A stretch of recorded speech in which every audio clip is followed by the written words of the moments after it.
This is Twit. eBay got hacked. That's right. The company posted a statement urging users to change their passwords, saying that the attackers, quote, compromised a database containing encrypted passwords and other non-financial data, unquote. Eric Hesseldahl is a senior editor for Recode, specializing in enterprise computing and also security, and he joins us right now. Welcome, Eric. Hey, guys. How you doing? So what kind of information did the hackers steal? Well, one thing we know is that they were able to penetrate the eBay internal corporate network, and they did that by way of using stolen employee credentials. So we'll start there. What we understand is that the database that they compromised included encrypted passwords, physical address, email address, but no financial information. I see. So both consumer and customer information and also employee information. Does that information taken from the employees enable them to sort of own the network and get other information not disclosed, do you think? Yeah, that's, I think, what the analysis has shown is that they were able to root around to a certain extent within the network, but they weren't able, for instance, they weren't able to get over to, say, the PayPal network. So none of the financial information stored in PayPal seems to have been affected. They also weren't able to do any improper behavior, like, list something incorrectly or fake, do any fake auction listings on behalf of people's accounts they might have penetrated. Nothing like that yet. They weren't unable to post photos that had a reflection of the naked seller in the background or anything. Right. We don't. You don't want that on eBay. Like no information yet that we know of. All right. Cool. Well, so when did this attack happen? Is this a recent event? Late February, early March, and apparently it was only discovered about 2 weeks ago. So there's usually a bit of a disconnect between when something like this is discovered and when it's disclosed. And so now eBay says that it's working with law enforcement. I presume that means the FBI. So we'll see maybe more about this as it comes along, as more information. Eventually, there's usually a tick-tock in these things about who knew what when and how the attack was carried out. My guess is it was probably a spear phishing attack, something like an email attachment or something like that, that tricked an employee into clicking on something. That's usually the way these things happen. It seems to me that eBay may not have wanted to disclose this right away. There was a weird, like, dribbling out and a sort of accidental disclosure before the actual disclosure. Can you tell us about that? Yeah, I don't know very much about that, but what I do know is that there was very briefly like a statement with some placeholder text. It might have been just published too early. Somebody probably pushed the wrong button on the publishing system or something like that. That sort of thing happens. I'm not putting too much credence or importance on that. It looks to me like human error. Somebody saw something before it was intended to be out there, because it was only a matter of hours between the difference between when that first statement was seen and when the full statement came.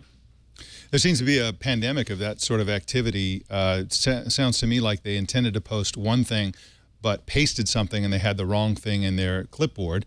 And a similar thing happened to an employee of the Associated Press yesterday.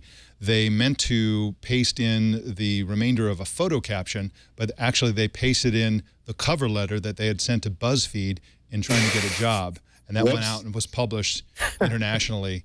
And of course, the Associated Press is famous for that sort of thing. Years and years ago, when they had before the web existed, I believe it was Linda Ellerby sent a passionate love letter out over the wire service to every reporter in the world, basically. That reminds me of the time. That reminds me of the time that Bloomberg News, well before when Steve Jobs was still very much alive, published a file obituary. Before, years before he was actually seriously ill and died. They were just updating their file in the event that he might have died, and it was published all for about, I don't know, maybe 60 seconds or something like that. But on the Bloomberg terminal, that's an eternity, and they had to walk it back. And nowadays, that sort of thing is crowdsourced on Twitter. Go ahead, Seth Fiegerman. Did the AP reporter get a BuzzFeed interview after it went up, or has he been hired yet? You know they will. BuzzFeed is just that kind of company. I mean, they're going to hear about it, and they're going to hire them probably. So they're certainly not going to work for AP anymore. So hopefully they've got the job now. Now, Seth Fiegerman, we see stories like this all the time. Things getting hacked. You always hear about it way after it's when it's too late to do anything about it. How do you manage your passwords and things like that? Do you use a password manager? What do you do to prevent your, your personal information from getting stolen and used?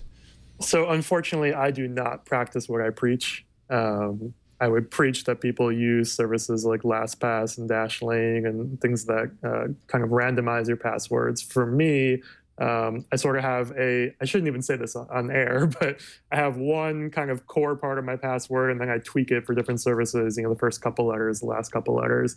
But I am not particularly password savvy myself. I just hope that I'm too low profile for anyone to care about. I have no money, so no one should ever want to hack me. That's very bad advice, Seth. Very, very bad. Oh, I know. That's why I will never write that story. Eric Hesseldahl, what's the good advice? Well, the good advice is, well, interesting that Seth should mention Dashlane. I got an email from Dashlane. I think they're going to be running a special specifically keyed to this eBay. This is like, perfect opportunity for password manager products like Dashlane. I happen to use 1Password.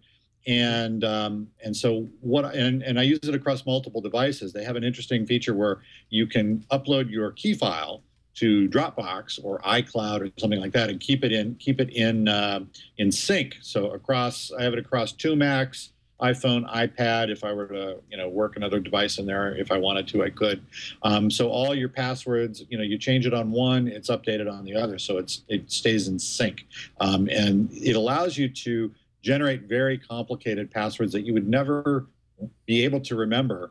They can be 16, 20 characters with all sorts of numbers and symbols and that sort of thing. And that's what you want. That's good password hygiene. It's very easy. It sounds a little more complicated than it actually is to set up. Very easy to use in practice.